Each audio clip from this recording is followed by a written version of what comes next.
Hey everyone, my name is Emily Ivy and I am doing my presentation today on vitamin A. It's never fun to be sick with bacterial infections or viruses, or to lose something as precious as your night vision or ability to reproduce. If you rarely have had issues with any of these health concerns, you're probably getting enough vitamin A. What is vitamin A? Well, there are two types of vitamins, fat-soluble and water-soluble. Vitamin A happens to be a fat-soluble vitamin. It is stored instead of being removed from the body if it's not needed, which is what happens to water-soluble vitamins. It is also an antioxidant. There are two different types or forms of vitamin A. They have different benefits and are processed differently. We have preformed vitamin A, which is in animal products, and then we have provitamin A, which is in plant-based products. Preformed vitamin A is ready to go, and provitamin A has to be converted to vitamin A, so the process takes a little bit longer. There are many different fortified foods with vitamin A, but there are many whole foods with vitamin A as well, and those ones are the most important. The fortified foods are ones that have vitamin A added to them, and then obviously the whole foods are the products that already naturally contain vitamin A.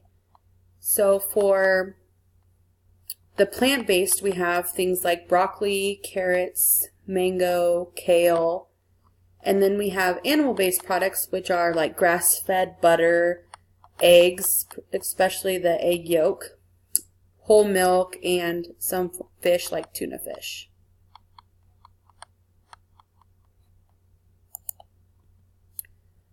Vitamin A has many different functions. It helps to build up the immune system, fighting off those nasty viruses and bacteria. If you still happen to succumb to a virus or a bacteria, vitamin A will actually help you get better quicker.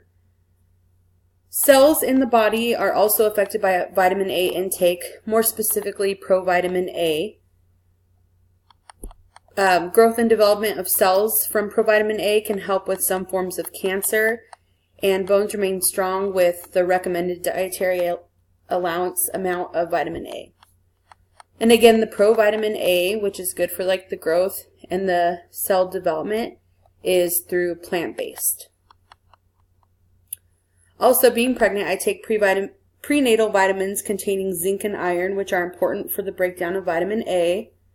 Usually there's also actual vitamin A in the prenatal since it helps with reproduction. However, not too much vitamin A because that can be toxic. You can also find them in regular multivitamins, but supplements are where you really need to watch your intake amounts. Eyesight is also something that can weaken as you get older. So for vision, thanks to vitamin A, in the recommended amounts, you can slow down like vision loss. It helps you see better at night.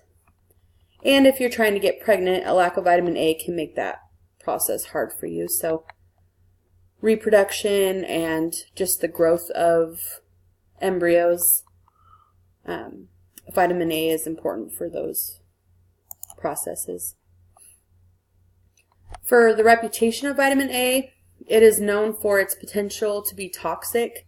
A lot of people just recognize it as something that you have to be very careful with, but it is actually more common for people to have a deficiency for vitamin A than it is to be toxic.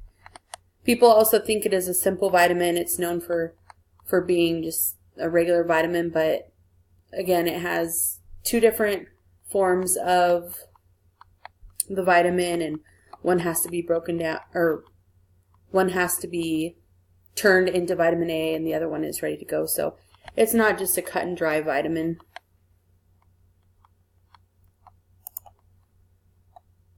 For food prep considerations, fresh is definitely the way to go. Heat and fats like oils can affect vitamin A negatively. Vitamin A clings into the cooking oil, so it like absorbs it. So the best thing to do is to bake, grill, or broil instead if you do need to cook your food containing vitamin A. Some cool facts about vitamin A. Ancient Egyptians used vitamin A for night blindness. They didn't know that that's what they were using. They just used the liver, and later on it was recognized that it was vitamin A. It works with other vitamins for maximum function. Vitamin A and vitamin D are kind of like hand in hand. You have to have a good balance of both. And it's critical for pregnancy and early childhood development. Those are the times when vitamin A is needed the most. And adult men have higher intake amounts than women. Most people do have trouble converting plant-based carotenoids to vitamin A. So we have the retinoids, which are animal-based, and then we have the carotenoids, which are plant-based. And depending on like your diet or if you're diabetic, there's different things that can actually make it harder for your body to turn the plant-based carotenoids into vitamin A.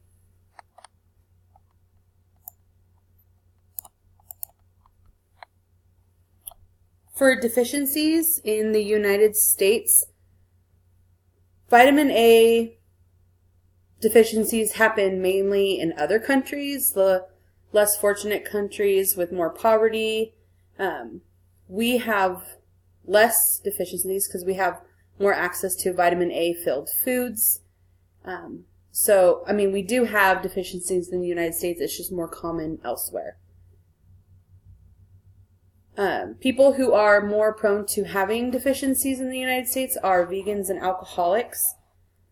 Vegans mainly because it is important to get provitamin A through animal products, which vegans don't consume animal products, so they don't get the best types of vitamin A. They just get the plant-based, which is still good, but you're not getting the full vitamin A effect that is the healthiest. And then alcoholics, because everything with vitamin A has to do with your liver, and if alcoholics are consuming a lot of alcohol, it destroys the liver, and so the vitamin A is not being processed the way it should be. Low iron and zinc also can lead to less vitamin A. Zinc actually moves vitamin A to other parts of the body, and then the iron helps to absorb the vitamin A. So if you are low on iron and zinc, then your vitamin A isn't going to be processed the way it should.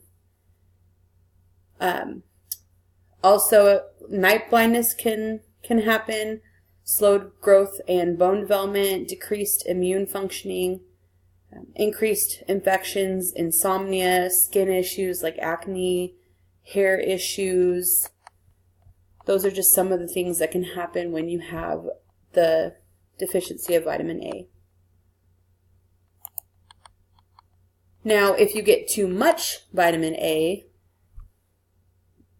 so you get toxicity from vitamin A, you can get hypervitaminosis A, which is usually from the animal-based, which is preformed vitamin A.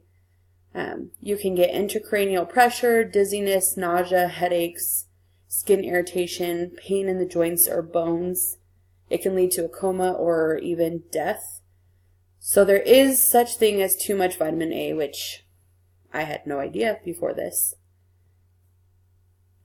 Vitamin A helps in reproduction, so creating babies, but too much of preformed vitamin A, again plant-based or animal-based, can cause birth defects like malformation of the eyes, skull, lungs, and heart for these tiny humans. I never really thought of over-consuming vitamins to possibly be dangerous, so this has really opened my eyes to why people say to check with your doctor before taking any additional vitamins or medications. Your bones become weak as well, osteoporosis, when you overconsume vitamin A. So then they become easily breakable.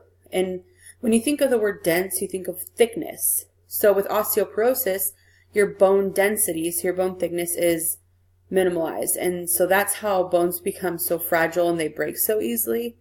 Many different issues can cause osteoporosis. Excessive vitamin A is just one of the handful of ways. And then liver problems, again,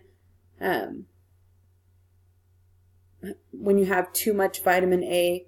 And then supplements are the most common form of vitamin A toxicity.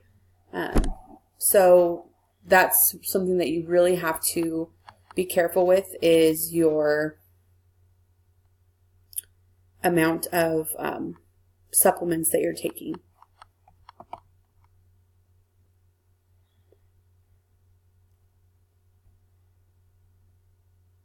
And plant-based vitamin A doesn't cause the same issues as animal-based vitamin A. With plant-based vitamin A, it has to be converted to retinol, so it's not like an immediate vitamin, and so there isn't really time for it to become toxic. Like, it has to be converted, and your body will only convert what it needs. So again, plant-based isn't going to give you that toxicity. You might get yellowy orange hands if you have too much plant-based vitamin A. And that's really the worst thing that can happen. And if you stop taking the vitamin A carotenoids, then that will make the coloration go back to normal. Alright, and this is my references. I used 4 different sites to get my information, as well as just what we've learned in class.